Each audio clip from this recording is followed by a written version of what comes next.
அமெரிக்காவினுடைய ராணுவம் பல லட்சம் கோடி செலவு செய்து மிகப்பெரிய ஆய்வுகளுக்கு பிறகு உருவாக்கப்பட்ட சக்தி வாய்ந்த விமானப்படை தான் F-35 ரக விமானங்கள். உலகமே பார்த்து வியந்து கொண்டிருக்கக்கூடிய இந்த F-35 ரக விமானத்தை எப்படி ஈரானினுடைய ராணுவம் மிக இலகுவாக சுட்டு வீழ்த்தியது. உலகம் முழுக்க 19 நாடுகள் இந்த விமானத்தை இறக்குமதி பண்ணுவதற்காக மிகப்பெரிய ஒப்பந்தங்களை அமெரிக்காவோடு போட்டிருந்தது. அந்த அனைத்து ஒப்பந்தங்களும் ஒரே இரவுக்குள் கிழித்து தூக்கி எறிய வேண்டிய நிலைமைக்கு வந்துள்ளது. இது ஏதோ F-35 ரக விமானம் மட்டுமல்ல, அமெரிக்காவினுடைய வான்படையின் மிக முக்கியமான விமானங்களான F-15E ஈகிள் ஜெட்ஸ், அது மட்டுமல்லாமல் KC-135 ஏர்கிராப்ட்ஸ், அத்தோடு சேர்த்து MQ-9 ரீப்பர் ட்ரோன்ஸ், இப்படி அடுத்தடுத்து தொடர்ச்சியாக 16 வகை வான்படைகளை சுட்டு வீழ்த்தி இருக்கிறது ஈரான். இதை கண்டு அதிர்ந்து போன அமெரிக்காவினுடைய ராணுவம் நேற்றைக்கு பென்டகனில் ஒரு மிக முக்கியமான கூட்டத்தை நடத்தி இருக்கிறார்கள். இன்னும் ஒரு வாரத்திற்குள் அமெரிக்காவினுடைய கப்பல் படை நேரடியாக ஈரானினுடைய 2 துறைமுகத்துக்கு வரப்போகிறது.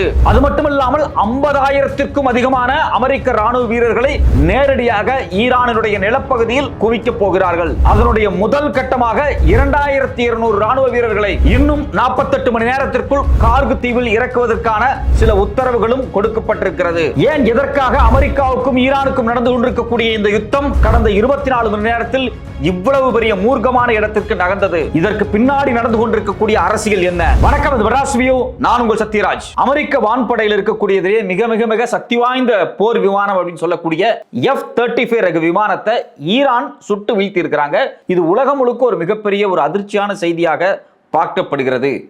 என்ன, அமெரிக்காவினுடைய ஒரு விமானத்தை சுட்டு வீழ்த்தினதுக்கே ஒரு மிகப்பெரிய செய்தியா அப்படின்னு எல்லாரும் பார்க்கலாம். அது ஒரு முக்கியமான செய்தி தான். அமெரிக்காவினுடைய 5th ஜெனரேஷன் ஃபைட்டர் ஜெட் இது. கடந்த 20 ஆண்டுகளுக்கு மேலாக தொடர்ச்சியாக இந்த F-35 ரக விமானங்கள் இருக்கு பாத்தீங்களா, இது குறித்து மிகப்பெரிய ஆய்வை நடத்தி இருக்கிறாங்க அமெரிக்காவினுடைய பென்டகன், அதாவது அவங்களுடைய ராணுவம். இப்ப சுட்டு வீழ்த்தப்பட்ட அந்த F-35 ரக விமானம் இருக்கு பாத்தீங்களா, இதனுடைய ஒரு விமானத்துடைய காஸ்ட் கிட்டத்தட்ட 900 crores அப்படிங்கிறாங்க. அதாவது 900 கோடியிலிருந்து 1000 கோடி வரைக்கும் வரலாம் அப்படிங்கிறாங்க. சரி, அமெரிக்கா மாதிரியான நாடுகளுக்கு 1000 கோடி அப்படிங்கிறது ஒரு பெரிய விஷயமே கிடையாது அப்படின்னு நீங்க நினைக்கலாம். ஆனா இந்த F-35 ரக விமானங்களை செய்வதற்காக ஆய்வு பண்றதுக்கு பணத்தை செலவு பண்ணிருப்பாங்க இல்லையா, R&D, ரிசர்ச் அண்ட் டெவலப்மெண்ட்ல கிட்டத்தட்ட பாத்தீங்க அப்படின்னா 4 லட்சம் கோடிக்கு மேல இந்த F-35க்கு மட்டும் ப்ரோக்ராமுக்கு அவங்க செலவு பண்ணியிருக்காங்க.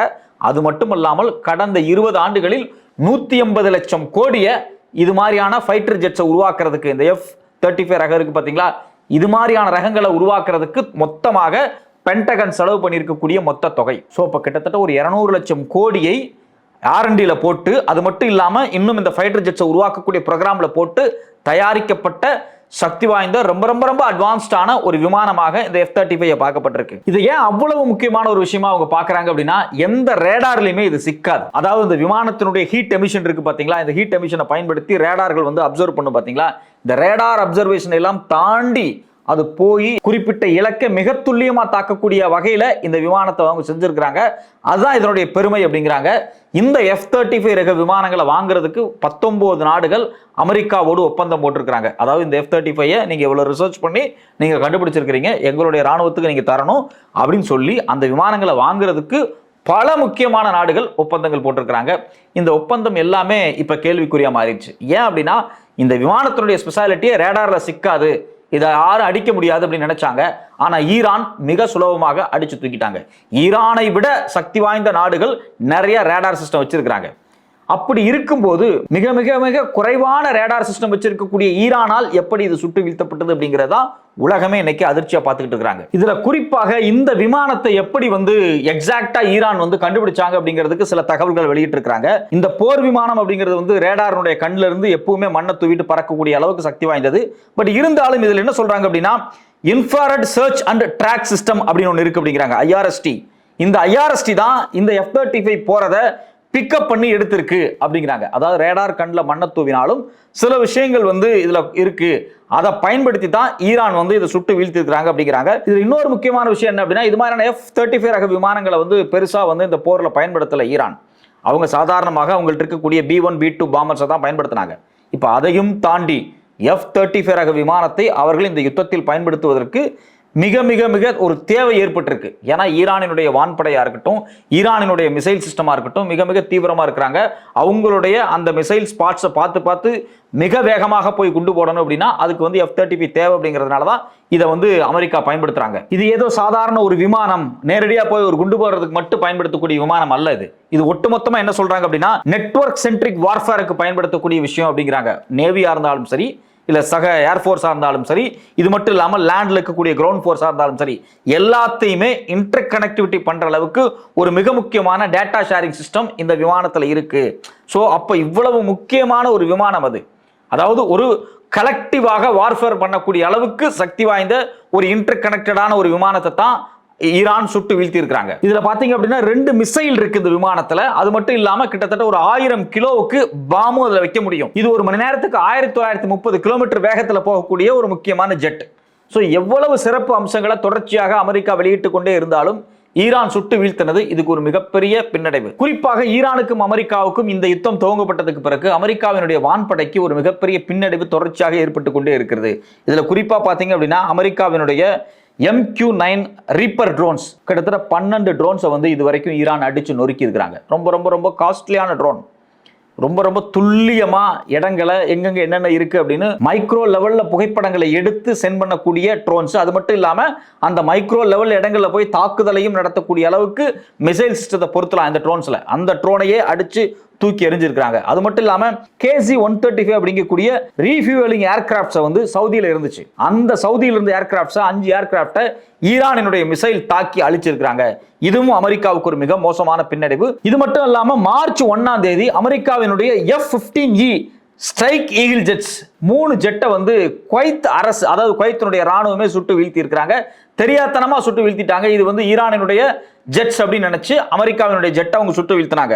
ஸோ அப்ப தொடர்ச்சியா பாத்தீங்க அப்படின்னா அடுத்தடுத்து அமெரிக்காவினுடைய முக்கியமான வான் கருவிகள் விமானத்துல இருந்து ட்ரோன் வரைக்கும் எல்லாமே சுட்டு வீழ்த்தப்பட்டு கொண்டே இருக்கிறது. இது ஒரு மிக மோசமான பின்னடைவு அமெரிக்காவினுடைய வான்படைக்கு. இது ஒரு பக்கம் நடந்து கொண்டிருக்கக்கூடிய இந்த நேரத்தில் ஈரான் என்ன பண்றாங்க அப்படின்னா அவங்களுடைய ஸ்ட்ரைட் ஆஃப் ஹார்முஸ் அப்படிங்கக்கூடிய அந்த நீரணை பகுதி இருக்கு பாத்தீங்களா, இதன் வழியா எந்த கப்பலும் கடக்கக்கூடாதுன்னு ஏற்கனவே சொல்லியிருந்தாங்க. இப்போ அவங்க என்ன சொல்லிட்டாங்க அப்படின்னா அந்த ஏரியாவில் ஏதாவது ஒரு கப்பல் கடந்து இந்திய பெருங்கடலுக்குள்ள போகணும் அப்படின்னா கிட்டத்தட்ட ஒரு 18 கோடி வந்து டிரான்சிட் ஃபீஸ் கட்டணும், அதாவது டோல்கேட் மாதிரி போட்டாங்க. இது என்னுடைய கடல் பகுதி, என் கடல் பகுதியில் நீ போகணும் அப்படின்னா ஒரு கப்பலுக்கு 18 கோடி கட்டணும் அப்படின்னு சொல்லி நேற்றுக்கு வெளிப்படையாக அறிவிச்சிட்டாங்க. இந்த அறிவிப்பு இன்னும் அமெரிக்காவை பயங்கரமாக கோபப்படுத்திடுச்சு. ஏற்கனவே பார்த்தீங்க அப்படின்னா அவங்களுடைய வான்படைகள் தொடர்ச்சியாக மிக மோசமான பின்னடைவை சந்தித்து கொண்டே இருக்கிறது. இந்த யுத்தத்திலேயே அமெரிக்கா மிக மோசமான ஒரு பின்னடைவை தான் சந்திச்சுக்கிட்டு இருக்கிறாங்க. இன்னொரு பக்கம் எக்கனாமிக்கலாக பொருளாதார ரீதியாக அந்த ஏரியால குறிப்பா ஸ்ட்ரெய்ட் ஆஃப் ஹார்முஸ் ஏரியாவில் மிகப்பெரிய தடைகளை வந்து போட்டாங்க. இது அமெரிக்காவுக்கு இன்னுமே பயங்கரமான ஒரு எரிச்சலை உருவாக்கிடுச்சு. இப்போ அமெரிக்கா என்ன பண்ணிட்டாங்க அப்படின்னா நேற்றுக்கு போட்ட ஒரு சிறப்பு கூட்டத்தில் இந்த யுத்தத்தை அடுத்த கட்டத்தை நகர்த்துறதுக்கான ஒரு வேலையை அவங்க செய்ய ஆரம்பிச்சிட்டாங்க. அமெரிக்காவினுடைய சக்தி வாய்ந்த போர்க்கப்பலான USS திரிபோலி கிட்டத்தட்ட 2020 நேவி இருக்கக்கூடிய முக்கியமான ஒரு போர்க்கப்பல் படை, அது ஜப்பான் பக்கத்தில் பயிற்சி பெற்றுக்கிட்டு இருந்துச்சு. அந்த கப்பல் படையை நேரடியாக ஈரானினுடைய இந்த ஸ்ட்ரெய்ட் ஆஃப் ஹார்முஸுக்கு வர வைக்கிறாங்க. அது அங்கிருந்து கிளம்பிடுச்சு. அது கடந்த சில மணி நேரமாக அங்கிருந்து புறப்பட்டு நேரடியாக ஈரானினுடைய கடல் பரப்புக்கு வந்து கொண்டிருக்குது. இது மட்டும் இல்லாம ஈரானை சுத்தி பல நாடுகள்ல அமெரிக்காவினுடைய தரைப்படை கிட்டத்தட்ட 50,000 சோல்ஜர்ஸை கொண்டு வந்து இறக்கி இருக்கிறாங்க. ஸோ அங்க ஒரு 50,000, இது மட்டும் இல்லாம USS திரிபோலியிலிருந்து ஒரு 2200 எல்லா போர் படைகளையும் நேரடியாக ஈரானினுடைய கடல் பரப்பை நோக்கி கடந்த சில மணி நேரமாக அமெரிக்கா நகர்த்தி கொண்டிருக்கிறது. இதுல இவங்களுடைய டார்கெட் 2 தான். ஒன்னு ஸ்ட்ரெய்ட் ஆஃப் ஹார்முஸை அங்க இருக்கக்கூடிய எந்த கப்பலையும் ஈரான் தடுக்க கூடாது, எந்த ஃபீஸும் வாங்கக்கூடாது அப்படின்னு சொல்லி அந்த இடத்தையே மொத்தமாக சுத்தி வளைப்பதற்காக USS திரிபோலி அனுப்புறாங்க. இன்னொரு பக்கம் அமெரிக்காவினுடைய தரைப்படை இருக்கு பாத்தீங்களா, 50,000 சோல்ஜர்ஸ், அதுல இருந்து சில யூனிட்டை நேரடியாக கார்கு தீவுக்குள்ள இறக்க போறாங்க. கார்கு தீவு அப்படிங்கிறது ஈரானினுடைய இதயம்னு சொல்லலாம். ஈரானினுடைய வைரமே அதான், சுரங்கமே அதான். ஏன்னா கிட்டத்தட்ட ஈரானினுடைய எண்ணெய் ஏற்றுமதியில் 90% அந்த கார்கு தீவில் இருந்தா நடந்துகிட்டு இருக்கு. அந்த தீவை கைப்பற்றுவதற்காக அடுத்த வேலையை அமெரிக்கா துவங்கி இருக்குது. அப்போ ஈரானுக்கும் அமெரிக்காவுக்குமான இந்த யுத்தம் அடுத்த கட்டத்தை நோக்கி நகர்ந்து கொண்டிருக்கிறது. மிக தீவிரமாக அமெரிக்கா எப்படியாவது ஈரானை சரணடைய வைத்து விட வேண்டும் என்பதற்காக தன்னுடைய கப்பல் படையையும் அதில் குறிப்பாக தரைப்படை ராணுவத்தையும் கொண்டு இறக்குவதற்கான வேலைகளை துவங்கி இருக்கிறார்கள். ஏற்கனவே USS Abraham Lincoln, USS Ford Gerald அப்படின்னா 2 பிரம்மாண்ட போர் படைகள் அங்க நின்று கொண்டிருந்தது. அதுல நேரடியாக USS ஜெரால்ட் பாதிக்கப்பட்டிருக்கு. அதன் மீது ஈரானினுடைய மிசைல் நேரடியான தாக்குதல் நடத்தியதால் இப்ப அது கடல் பரப்பிலிருந்து விலகி கிரீஸ் நாட்டில் இருக்கக்கூடிய ஒரு குறிப்பிட்ட துறைமுகத்தில் கொண்டு நிறுத்தப்பட்டு அங்கு சரிபார்க்கப்பட்டு கொண்டிருக்குதுங்கிற தகவல்கள் வந்திருக்கு. அப்ப ஏற்கனவே பாத்தீங்க அப்படின்னா அமெரிக்காவினுடைய வான்படை தொடர்ச்சியாக அடி வாங்கிட்டே இருக்கு.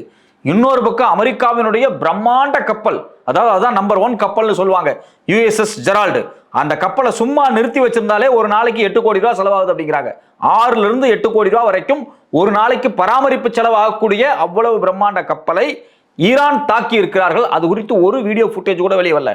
சில வீடியோ ஃபுட்டேஜஸ் மட்டும்தான் அங்கங்க சோசியல் மீடியால வந்திருக்கு. ஆனா அதிகாரப்பூர்வமாக எந்த பத்திரிகையுமே பாத்தீங்க அப்படின்னா இந்த USS ஜெரால்ட் அடிபட்டது குறித்தான வீடியோக்களை வெளியிடல. ஆனா இப்ப இந்த கப்பல் இந்த போர் முனையில இல்ல, அங்கிருந்து பின்வாங்கி கிரீஸ்ல நிக்குதுங்கிற தகவலை உறுதிப்படுத்தி இருக்கிறாங்க.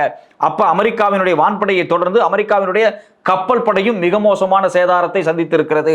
இதனுடைய ஒரு எதிரொலியா தான் ஜப்பான்ல பயிற்சி பெற்று இருந்த USS திருப்போலியை இரவோடு இரவாக ஈரானுக்கு வர வைக்கிறார்கள். ஒட்டுமொத்தமாக இந்த அனைத்து தகவல்களையும் பார்க்கும்போது கடந்த 48 மணி நேரத்தில் ஈரானுக்கும் அமெரிக்காவுக்குமான யுத்தம் மிக மிக மிக ஒரு மூர்க்கமான இடத்தை நோக்கி நகர்ந்திருக்கிறது.